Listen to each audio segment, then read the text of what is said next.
안녕하세요. 오늘도 무비 리뷰 시간인데요. 오늘 무비를 해드릴 영화는 또 하나를 봤습니다. 그 장르 고다르의 영화를 어제 하나를 더 봤는데 1966년 작품 이제 Made in USA라고 하는 이제 영화를 봤는데 이 무비 리뷰 하기 전에 조금 한 5분에서 최대 10분까지 조금 그 코멘트를 좀 하고 싶은 코멘트가 있어가지고 말씀을 드리겠는데, 그게 뭐냐, 어제 이제 그 한국의 그 대통령 선거가 끝났어요. 개인적으로는 여당 후보를 지지를 했고 대기를 간절히 받았었는데 이제 안 됐다는 거예요. 실망도 굉장히 컸죠. 근데 어쨌든 간 이건 뭐 개인적인 뭐 생각이기 때문에 일단 뭐 그런 얘기는 별로 이 자리에서 하고 싶은 생각은 없고, 조금 하고 싶은 얘기는 뭐냐면은, 그러면은 생각을 해보세요. 왜 그 여당 그 후보의 그 전폭적인 지지를 보낸 사람들이 그 국민의 반수 이상 그 투표를 한 사람들이 그렇게까지나 됐을까? 난 솔직히 이 여당 후보가 떨어진 거에 대해서 의아한 게 아니라, 뭐 개인적인 욕심 같았으면은 뭐 의아할 수도 있겠지만, 뭐 다 남들이 다 똑같은 생각을 가지고 있는 건 아니잖아요. 그래서 이제 내가 지지를 했었던 야당 후보를 지지를 해야 된다라는 어떤 그 욕심이라든지 그 가장 있을 경우에는 그건 별로 그렇게 좋은 것 같지는 않고, 그러면은 내가 의아한 게 뭐냐면은, 그럼 왜 그런 그 여당 후보에게 전폭적인 지지를 보냈을까라고 하는 게 나는 솔직히 의아했거든요. 왜냐하면은 여러 가지 의미에서 봐서도 뭐 이렇게 그 사람이 과거 이렇게 해온 거나, 뭐 그 사람의 뭐 아버지가 어땠다 저땠다 뭐 그거는 좋다 이거예요. 뭐 옛날 얘기고, 뭐 아버지가 어떻고 딸이 어떻고 그거는 뭐 상관이 없는 거잖아요. 근데 이제 별로 자격이 없는 사람으로 봤거든요. 여러 가지 그 개인적인 어떤 그 사람의 어떤 개인적인 그 역량이라든지 자격으로 봐서는, 능력이라든지 봐서는 한 나라를 이끄는 그 지도자로서 별로 자격이 없다. 그 사람이 자격이 있다라고 하면은 훨씬 많다라고 하는 거죠. 그 정도 자격이 되는 사람들은 얼마든지 있다라고 하는 거예요. 그래서 이제 이론은 뭐냐면은, 조금 많은 사람들이 좀 착각을 하고 있는 것 같아요.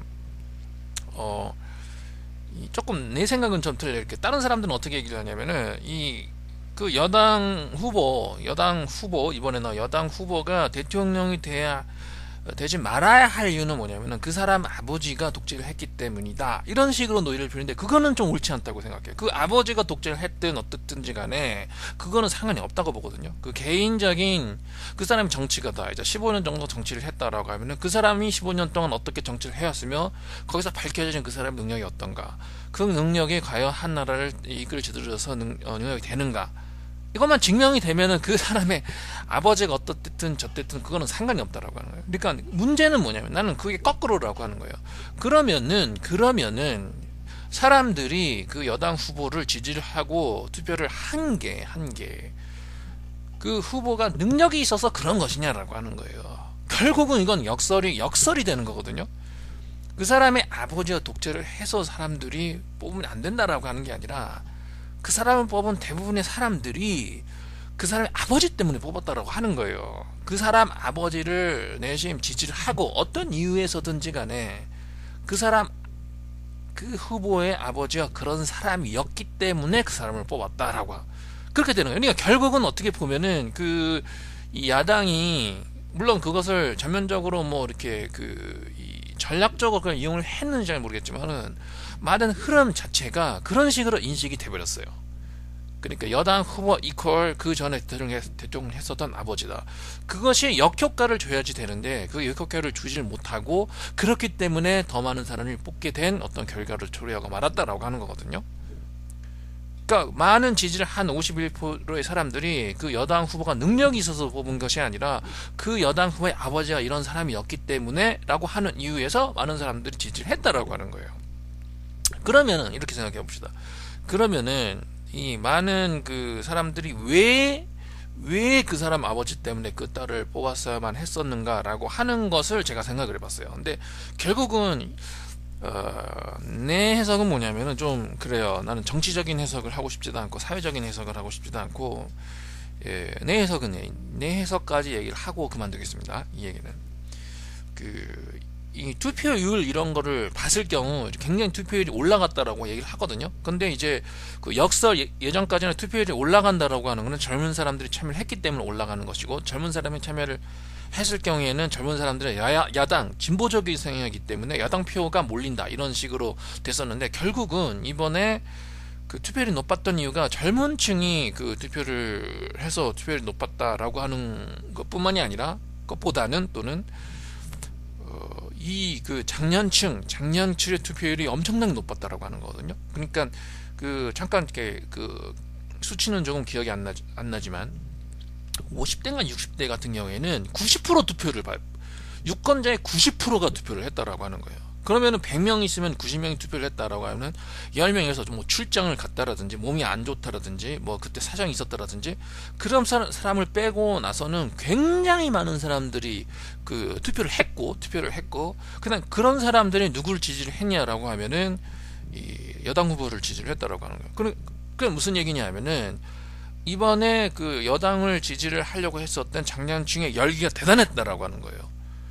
그럼 왜 그렇게까지 장년층의 열기가 대단했고 아까 초반에 말씀드린 그 일원을 접목을 시켰을 경우에는 그 장년층이 그렇게 투표를 했고 그 사람을 지지를 했고 열기까지 높았던 이유가 뭐냐면은 이 여당 후보가 능력이 있어서라기보다는 그 아버지 때문에 그렇게 됐다라고 하는 거거든요. 결론적으로 그런 현상을 몰고 왔다라고 하는 거예요. 뽑았고 지지를 했고 그러고 그냥 지지하고 뽑았다는 것뿐만이 아니라 그런 사람들이 굉장히 투표율이 굉장히 높았다라고 하는. 그러니까 그게 왜 그렇게 됐느냐라고 하는 걸 생각을 해봤어요. 생각을 해보니까 난 이번은 뭐 진보랑 보수라든지 뭐 정치적인 어떤 그런 대결이었다라기보다는 그 세대 간의 대결이었던 것 같아요. 내 생각으로는. 그게 무슨 얘기냐면 이 장년층들의 어떤 복수가 시작됐다. 젊은 층들을 향한. 그게 나는 거기서 무엇을 느꼈냐면은 이 노년 장년층이 요즘 그 바뀌어가는 그 젊은이 중심의 문화 속에서 얼마나 소외감을 느끼고 있는가 라고 하는 것을 내가 느꼈어요. 그래서 이번만큼은 이 주된 문화의 흐름, 사회의 흐름, 모든 흐름 속에 자기가 액티브한 주체자로서 인볼브가 되고 싶다 라고 하는 어떤 열망의 표현이었다고 나는 생각을 합니다. 그게 무슨 얘기냐면은 자기가 굉장히 친숙하단 말이에요. 그 예전에 그 있었던 이게 그 박 대통령 70년대 그분이랑 더 친숙하단 말이에요. 젊은 층보다 자기네들이 더 친숙하고 잘 안다라고 하는 그 시절을 살아왔다라고 하는 거예요. 그 잘 아는 사람의 딸이 대통령이 됐다라고 하면은 그건 어떻게 보면 자기의 참여감이라고 하는 걸 느낄 수가 있거든요. 그게 왜 그러냐면 이제 나이가 들수록 또 소외감을 느끼고, 또 소외감이라고 하는 건 뭐냐면 이제 그 나이가 든다라고 하는 것도 소외감일 수도 있겠지만은 여러 가지 물론 뭐 5, 60대는 좀 그렇겠지만 이제 7, 80대 이렇게 돼가면은 육체적으로도 굉장히 약해지고 이런 게 좀 떨어진단 말이에요. 사회를 참여를 하려고 하는 어떤 그 힘, 어떤 파워라고 하는 게 여러 가지 면에서 그런 것도 자기의 어떤 소외감을 느끼게 할 수도 있고, 그리고 이제 문화적으로도 워낙 젊은 층의 문화가 이제 활성화되니까 그런 것도 이제 소외감을 느낄 수가 있고, 그리고 여러 가지 많은 그 시대적 변화 이런 것에 따라가지 못하고 인터넷이라든지 뭐 이렇게 그런데 그런 그 속에서 이제 어떤 인간의 마지막은 이제 죽음이라는 것이 기다리고 있다라고 하는 거거든요. 근데 그런 경우에는 어떤 그 소외감이라든지 외로움을 굉장히 많이 느낍니다. 그런 것을 극복하는 이 방법 중에 하나가 이 상징적인 그 사회적 그 동질감의 표현이라고 하는 것이 있어요. 그런 거를 이제 이 외국에서는 좀 연구가 되어 있고, 그런 거에 대해서 철학적으로, 그리고 그런 거를 이제 주제를 해가지고 책을 쓴 사람도 있어요. 어니스트 베커라고 해가지고 Denial of Death, 죽음에 대한 어떤 부정이라고 1973년에 굉장히 명절을 냈는데 그건 또 마찬가지예요. 그러니까 그런 소외감이라든지 늙어간다라든지 죽음을 향해서 조금 전 시간이 다가오고 있다라고 하는 어떤 정신적인 공황 상태라고 하는 것을 극복하는 하나의 방법이라고 하는 것은 뭐냐면 굉장히 큰 사회적 큰 사회적 주류의 동질감을 느끼는 것, 소외감을 느끼는 것이 아니라 그런 것이 그 하나의 극복하는 방법이다라고 하는 것을 이제 예전부터 추천하는, 그게 하나의 어떤 실존적 어떤 극복 방법이라고 할 수 있거든요. 실존적인 어떤 한계, 그러니까 실존적인 한계를 상징적으로 극복하는 방법이라고 말 수 있는데, 그런 것에 대한 어떤 반영이 아닌가 나는 그렇게 생각을 해요. 이건 정치적인 것도 아니고 사회적인 것도 아니고, 이 나이가 많은 사람들이 박근혜가 됨으로 해서 이 나라가 굉장히 좋아진다라고 하는 거 확신을 가지고 있는 것도 아니라고 나는 생각해요. 논리적인 그런 어떤 생각을 가지고 결론을 냈다라고 생각하지 않고, 그러나 최소한 자기의 어떤 인생이라고 하는 거를 사회적인 큰 주류의 어떤 평등함으로써 이렇게 증명을 하고 싶거든요. 증명을.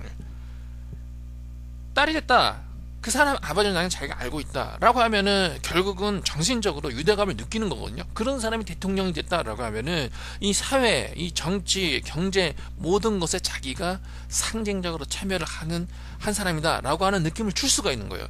그런 느낌을 준다 어떤 사람들에게, 사회적으로 소외를 받는 어떤 장년층들에게, 이것은 대단한 것이거든요.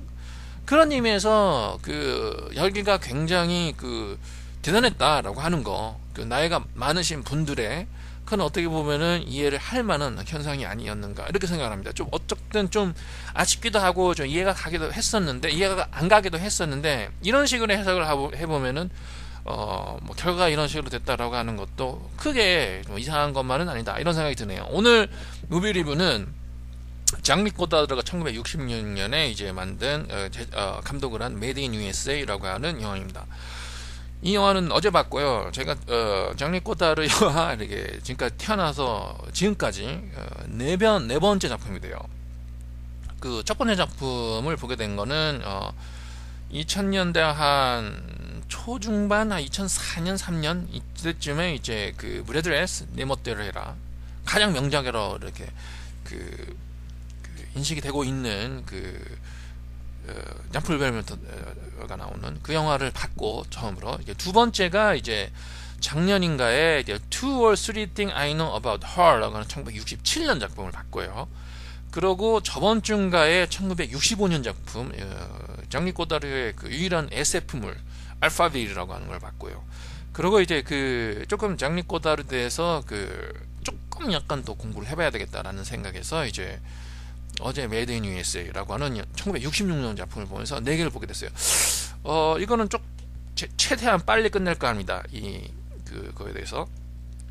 뉴벨바그라고 하는 것에 대한 어떤 주의라든지 그런 것이 영화의 어떤 역사라든지 영화의 제작 방법이라든지 영화 철학이라든지 예술 철학이라든지 교학적인 면이라든지 그리고 포스트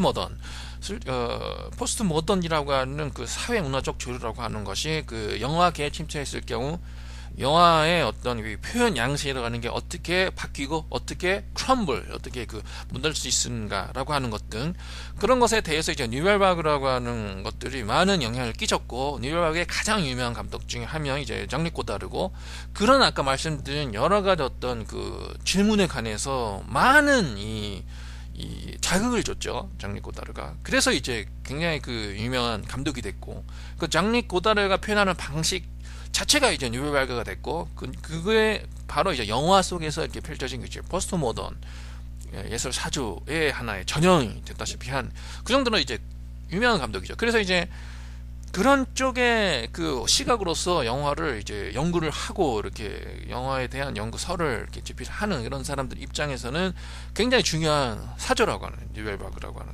근데 예를 들면 이제 저 같은 경우에는 그런 식으로 영화를 계속 봤었던 사람이 아니었기 때문에 대학 들어와서 이제 영화 서클 생활을 하고 이런 식의 영화 공부를 시작함으로 해서 이제 뉴벨바그에 대해서 공부를 조금 알게 됐고 이름을 알게 됐죠. 영화 작품도 알게 되고. 근데 이제 봐야 되겠다라고 하는 이제 이 모티베이션은 안 일어났어요, 사실.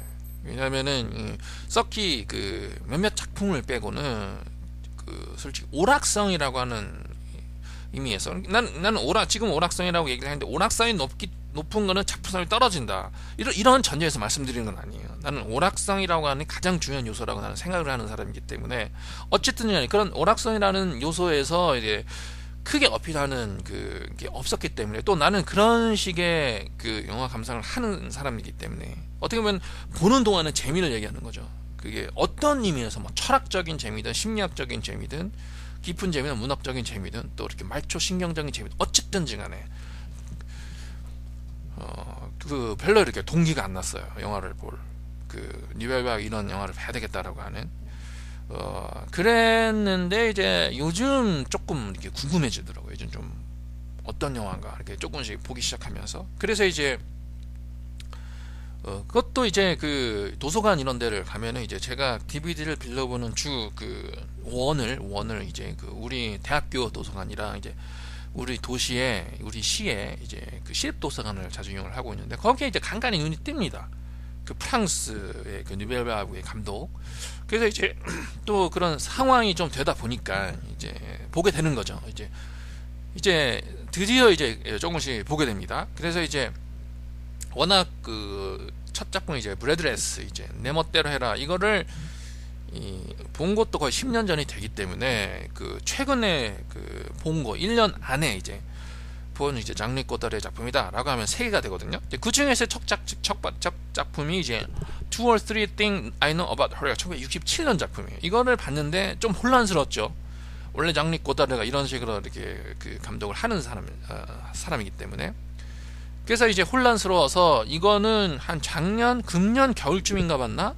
이렇게 봤는데 이 무비리뷰를 안 올렸어요. 왜냐면 이제 어떻게 얘기를 해야 될지를 잘 몰랐었기 때문에 무비리뷰를 안 올렸었고 그리고 이제 며칠 전에 본 알파빌은 이게 원래 SF 영화였고 이 영화에 대해서는 조금 제가 이제 좀 히스토리가 있기 때문에 개인적 히스토리가 있는 작품이었었기 때문에 그런 이제 제가 SF 영화의 장르를 오랫동안 좋아했었다라고 하는 것이랑 이제 접목을 해서 그 무비리뷰를 해드렸어요. 이제 거기에서 이제 두 번째 작품이잖아요. Two or Three Things I Know About Her 알파빌 두 번째 작품이었기 때문에 그 알파빌을 이제 무비를 해드릴 때는 이제 내가 조금 이제 SF 영화에 대해서는 조금 이렇게 여러 가지 저렇게 조금 축적이 된 어떤 지식이 있기 때문에 그것에 플러스해서 두 번째 작품 고다르의 두 번째 작품이기 때문에 조금 내가 감히 할 수가 있었어요. 고다르 영화가 이런 것이구나라고 하는 것에 대해서. 그러니까 이제 세 번째 작품 이제 메이드 인 USA가 이제 최근에 본 영화 중에서는 세 번째 작품이고 총 이제 네 번째 작품이 되는 영화고 이제 네 번째 작품까지 됐기 때문에 조금 내가 알기 시작했다라고 하는 고다르라고 하는 이제 감독이 이런 식으로 이제 제작을 하는구나라는 식의 어떤 개인적인 좀 이렇게 안목이 생기기 시작했다라고 하는 거예요. 이제 그런 안목 플러스 예전에 내가 읽었었던 이제 그 자넷디의 이제 영화의 이해라고 하는 뭐 거의 이제 디테일은 거의 잊어버렸지만 거기서 얘기를 하는 어떤 고다르가 어떤 식으로 이제 그 문법 영화의 문법을 해체시켰는가 뭐 이런 식은 내가 좀 기억이 나거든요. 그래가지고 맞다 또 그런 것에까지 이제 그 연결이 되는 거죠. 근데 이제 제가 말씀드리는 이 고다르에 대한 내 생각은 어디에서 주워 들은 어떤 지식이라고 하는 것을 말씀드리는 건 아니에요. 그런 것도 조금 이렇게 서포트가 되겠지만 잠깐 말씀드린 그 고다르 론에 대해서 그것보다는 이제 제가 영화를 봄으로 해서 조금씩 깨달게 한 고다르가 어떤 식으로 영화를 만드는가라고 하는 것에 대한 이제 개인적인 사견을 말씀드린 거예요. 그래서 이제 그 고다르는 워낙 이제 영화학이라든지 뭐 영화사라든지 교학이라든지 그 영화 예술사라든지 표현법이라든지 이런 것에 대해서 워낙 그 연구가 되어 있고 참고 문헌이 많을 것이라고 나는 생각을 하기 때문에 그렇게 제가 뭐 이렇게 넋두리를 이렇게 말씀드릴 그런 거는 없는 것 같아요. 그래서 이제 내가 어떤 식으로 느꼈는가라고 하는 것을 이제 말씀드렸을 경우에는 고다르를 처음으로 접하는 사람들에게는 같이 어떤 좀 한번 봐보자 고다르 영화 한번 연구를 해보자라고 하는 어떤 스티뮬레이션 동기를 제공해드리는 이제 스티뮬레이션으로서는 좀 이렇게 도움을 드리지 않을까라고 해서 이제 내 생각을 조금 말씀드리고 오늘 무비 리뷰는 짧게 끝내도록 하겠습니다. 이제 그 메이드 인 USA의 그 큰 맥락은 조금 비슷해요. 그거랑 이제 레드레스랑 좀 비슷해요. 그러니까 하나의 이 느와르라고 생각하면 돼. 이제 복수극이라 살인 사건을 이제 살인 사건과 연관된 복수극이라고 생각을 하면 되고, 이 살인 사건이라고 하는 것이 일어나게 된 동기라고 하는 것은 어떤 정치적인 어떤 음모라든지 정치적인 어떤 그 커뮤니스트 액티비즘, 그 당시 66년이라고 하면은 그런 게 굉장히 많았잖아요. 이제 그 사회주의 운동이라든지 그런 어떤 이 하나의 느와르적 미스테리 그 복수극을 이렇게 다뤘다라고 생각을 하면 돼요. 그러니까 그런 식의 이제 총이 많이 등장을 한다라든지, 그 누가 그 자기 애인을 죽였는가라는 식으로 해가지고 이제 그 하나씩 이제 그 이 사건을 이제 실마리를 풀어간다라든지, 이런 전체적인 그 아주 전체적인, 도대체 이 영화의 스토리는 뭐에 대한 것이냐라고 이렇게 물어봤을 경우 딱 입에서 나오는 그 대강의 이렇게 어떤 장르다라고 얘기했을 경우에는 이거는 기본적으로 미국의 그 오락 영화라고 하는 것을 기조에 두고 있다라고 하는 거예요. 그러니까 결국은 이제 그 조금씩 이제 장리 고다르의 그 영화 표현법이라고 하는 거, 영화를 어떤 식으로 만들어 가는다라고 하는 것이 조금 밝혀지는 거죠. 그 브래드레스 같은 경우에는 누아르거든요. 그거 살인 사건, 젊은 사람들이 그 하나의 그 이렇게 연루된 어떤 살인 사건, 그리고 거기를 쫓는 뭐 경찰 뭐 이런 식의 얘기잖아요. 그리고 이제 얼마 전에 그 말씀드린 알파빌조차도 이건 누아르 플러스 007 영화 플러스 이제 SF 영화 이렇게 해서 허리디의 그 오락 영화가 전체적으로 보여주는 플롯이라고 하는 것을 표방을 하고 있고, 전체적인 어떤 스토리를 봐서는 이게서는 마찬가지라고 하는 거예요. 그러면은 결국은 장리 고다르가 실험적이다라고 하는 거는 뭐냐면은 소재가 아니죠. 소재. 장리 고다르가 이제 그 실험적인 감독이고 굉장히 그 영화에 그 하나의 그 큰 어떤 업적을 남겼다라고 하는 거는 뭐냐면, 이 사람이 이 가지고 오는 어떤 그 소재라고 하는 게 대단하다, 이런 것이 아니라, 예를 들어서 이제 이 대부 같은 거 있잖아요. 대부, 프란시스 포드 커플라가 대부, 이런 경우는 고전 영화거든요. 굉장히 고전 영화예요. 아주 치밀하게 만들어진 이 스토리 전개를 하나씩 보여주고, 그리고 연기라든지 뭐 커팅이라든지 그런 거를 완벽하게 사람들에게 흠집 전혀 좀 이상하네, 이건 좀 실수했네, 이런 것 없이 영화의 문법에 아주 이제 따라가면서 이제 그 당시에 그 정석이된 영화의 문법을 따라가면서 만든 이제 고전 영화라고 하는 거죠. 근데 대부라고 하는 것이 그래도 획기적인 어떤 그것을 겼다라고 하는 건 뭐냐면, 그 사람들 소재라고, 소재. 그 마피아를 저런 식의 인간적으로, 그리고 그 마피아 내부에 어떤 그 사랑이 있고, 그리고 이제 부자 간의 관계가 있고, 그리고 이제 그 고뇌가 있고, 그리고 그 복수가 있고, 이런 것을 이제 인간적으로, 그리고 아주 끈적끈적하게 이제 그린 작품은 없었다라고 하는 거예요. 오락 영화에서 총질을 하고 나쁜 놈이다라는 식으로 많이 그렸었지만은, 저런 식의 이 하나의 그 잃어버려가는 전통적인 어떤 사랑이라든지 충성심이라든지 로얄티라든지 이런 것을 미국 사회에서 계속 이제 잃어버려 가고 있었거든요. 현대화되고 이제 자본주의적이 돼 가면서. 근데 그러한 그 전통적인 우리가 이렇게 가치화했었던 이 가치들, 그러니까 전통적 사회에서 우리가 높게 이렇게 평가를 했었던 가치라고 하는 것이 이제 드디어 이제 마피아의 그 깊은 그 가족 관계 이런 속에서 이제 찾을 만큼 이제 사회가 이렇게 자본주의화 됐다라고 하는 것을 이제 말해주고 있다라든지, 그러니까 소재라고 하는 면에서 굉장히 그 새로운 그것을 열었다라고 하는 거거든요. 대부 같은 경우. 근데 이제 장리 고다르는 이거는 거꾸로라고 하는 거예요. 장리 고다르가 얘기를 하고 있는 어떤 소재라고 하는 건 뻔하다라고 하는 거예요. 모든 영화에서 그렇다라고 하는 게 아니라 장리 고다르가 실험적이고 굉장히 그 영화사에 공헌을 했다라고 하는 면, 그리고 그 사람이 만든 영화가 굉장히 중요한 영화사에서 이정표를 제시를 했다라고 하는 이유가, 그런 고전 영화적이고, 그리고 고전 영화 속에서 굉장히 새로운 소재를 가져와서 그런 것을 잘 그렸다라고 하는 것이 아니라 소재라고 하는 것은 가져온다라고 하는 거예요. 그 미국이라든지 그런 어떤 허리우드적인 그 영화에서. 그러면 그 장리 꼬다르가 어떤 면에서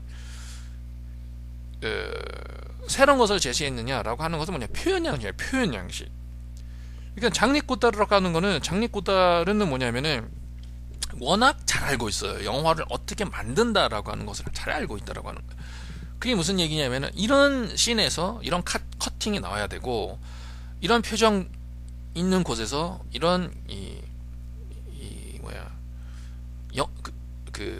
배경 음악이 나와야 되고, 그리고 이런 식으로 커팅을 하고 이런 식으로 연기를 하고 이렇게 해야지 사람들이 그래 라고 인볼브가 된다라고 하는 거예요. 그러니까 허구가 제시하는 문법에 속아 넘어가 버리고 만다라고 하는 거예요.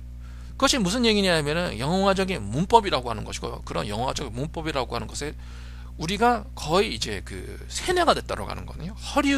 어떻게 보면은 허리우드가 세뇌를 시킨 거죠. 허리우드가 그 제시를 하는 영화적인 문법이라고 하는 것에 대해서 이거 사실이 아님에도 불구하고 그렇게 영화를 만들었을 경우에는 그것이 사실로 느껴지게끔 된다라고 하는 거예요. 그러니까 이런 장면에서 이런 식의 음악을 딱 이렇게 보여주면은 그런 영화 속에 나타나는 어떤 그 연기라고 하는 것이 더 사실적으로 음악 때문에, 음악이라고 하는 게 없거든요. 우리의 현실이라고 하는 속에서는.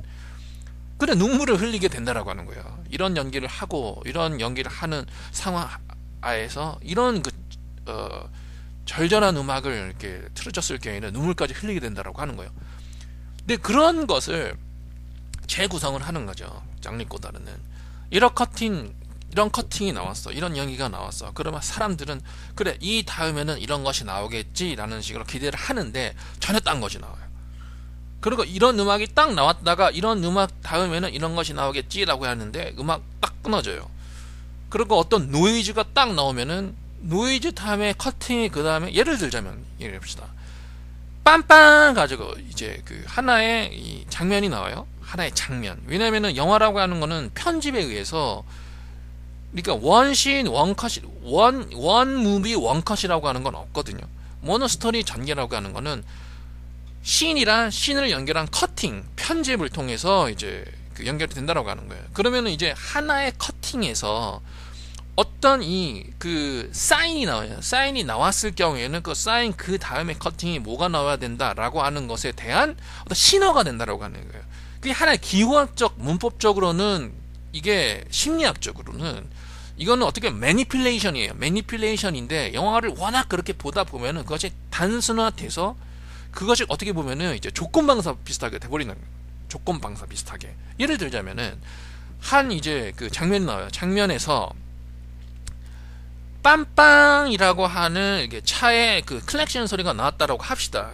그 다음에는 뭐가 나와야 되냐면은 다음 커팅이 나오면서 차 안에 사람이 앉아있는 모습이 나와야 되거든요. 그래가지고 그 사람이 대사를 해야 돼. 하이, 데비, 너 뭐하니? 이렇게 나와야 돼요.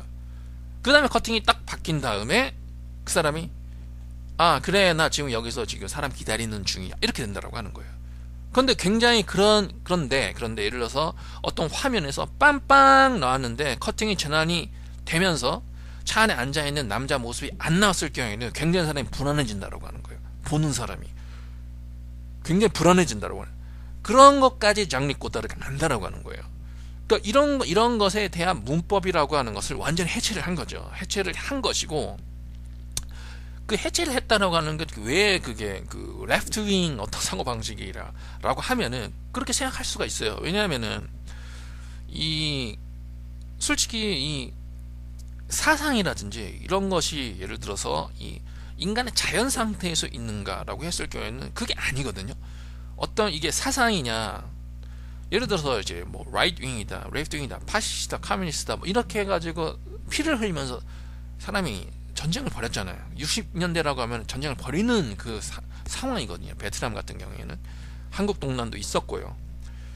그러면 사람들이 그 사상이라고 하는 것에 목숨을 거친다라고 하는 건 뭐냐? 그거는 자연 상태에 있는, 예를 들어서 해가 뜬다라고 하는 엄연한 사실에 의해서 이제 그것을 목숨을 바치는 게 아니라 사람이 그렇게 생각을 하고 그렇다라고 하는 어떤 주장이거든요. 주장.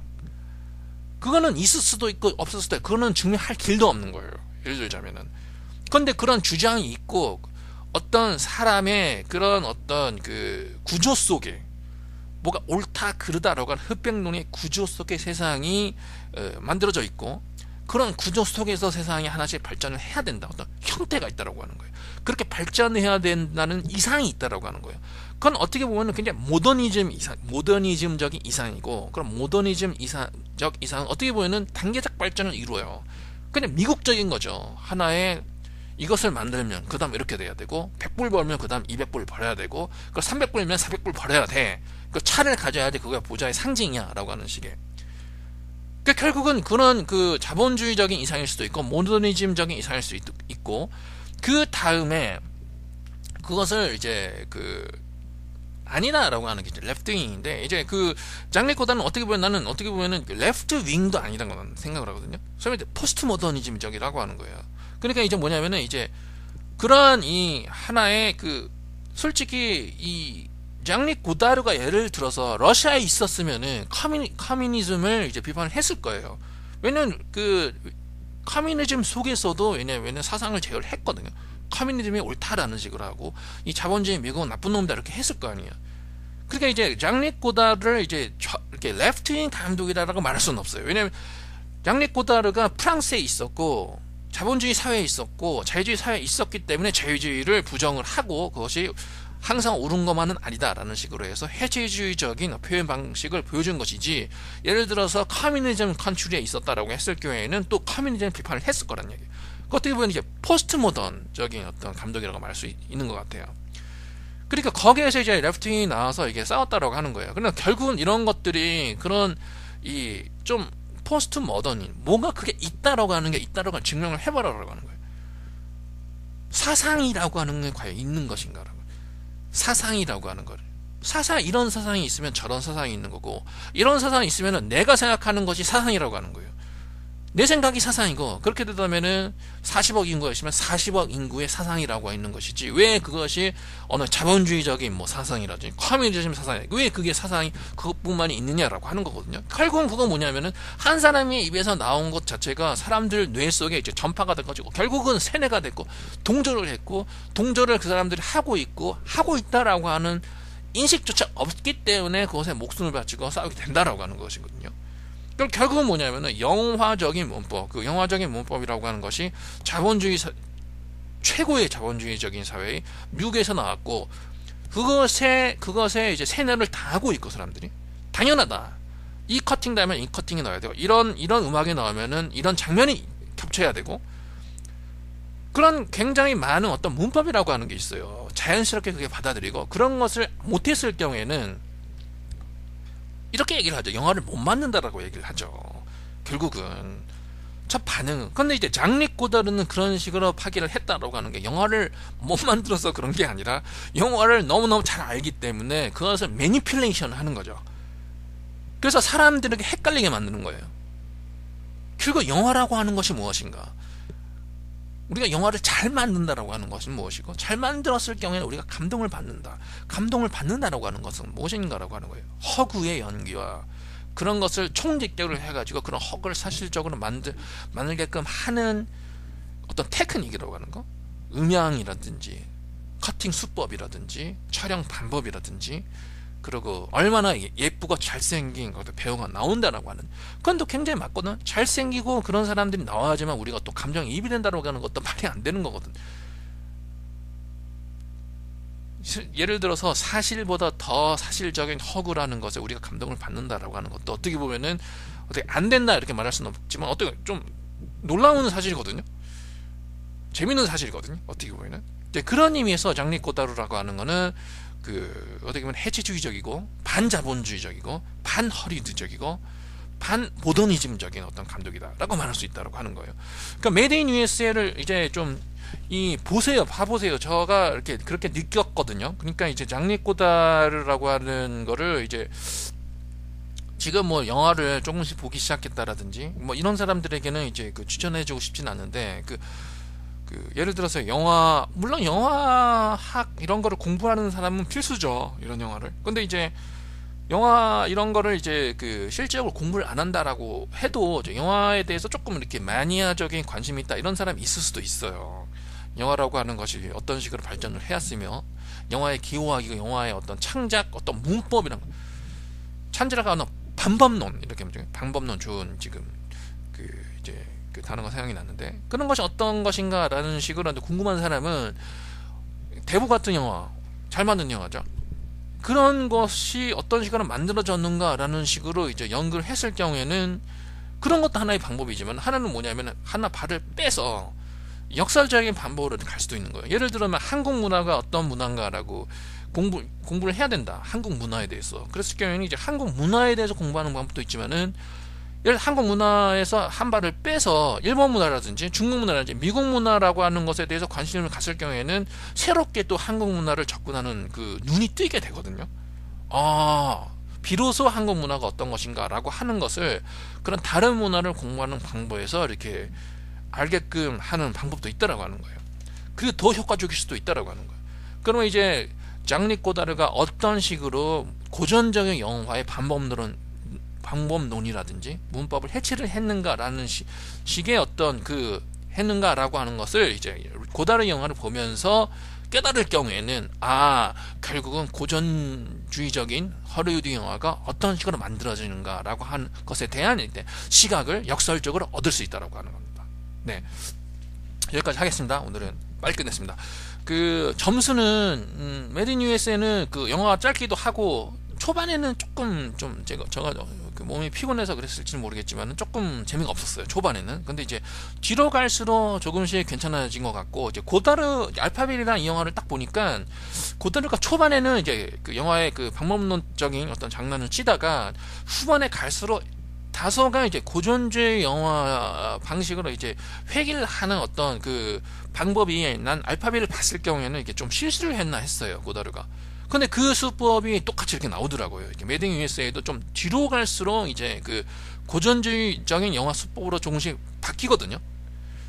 근데 그런 것이 좀 어색하지 않게 굉장히 자연스럽게 이제 그 가는 방법을 그 취했고 마지막에 이제 고전주의 영화 방법 상황에서 연기를 펼쳤을 경우 그제는 어떤 영화적인 장난이라고 하는 것이 그 하나의 이 혼란 어떤 그 이 연기자들의 어떤 심리적 혼란이라고 하는 것을 이제 그 표현하지 않았는가 이제 모든 갈등 해소를 하고 이제 이 클라이막스가 끝나고 이제 그 영화의 마지막 어떤 종결지를 이제 치닫는가라고 했을 경우에는 어떤 굉장히 그 미스테리어스한 여운을 남기는 그런 그 이 효과도 있었어요. 근데 고전주의적인 영화로 이제 회귀를 하는 이 고다르적 방법이 그런 굉장히 좀 신비적이면서 미스테리어스한 이제 효과를 가져오는 그런 것도 있었거든요. 그래서 이 영화는 이제 알파벳 같은 경우에는 별로 이제 인상적인 그 느낌이 안 좋기 때문에 그냥 이제 80점을 줬는데 이 영화는 한 85점을 주겠습니다. 85점. 그래서 이제 그 아까도 말씀드렸지만 좀 이 영화의 또 기호학이라든지 문법이라든지 그런 것을 한번 공부를 해보고 싶다. 영화의 연출이라든지 고전적으로 영화는 어떤 식으로 만들어지는가라고 하는 것을 한번 그 탐구를 하고 싶다라고 했을 경우에는 이제 고다르의 영화를 한번 공부를 해보고 봐보는 것도 하나의 방법이다라고 생각합니다. 네. 오늘의 그 무비 리뷰는 이것으로 마치고 이제 다음 다시 만나도록 하겠습니다. 그러면은 안녕히 계세요.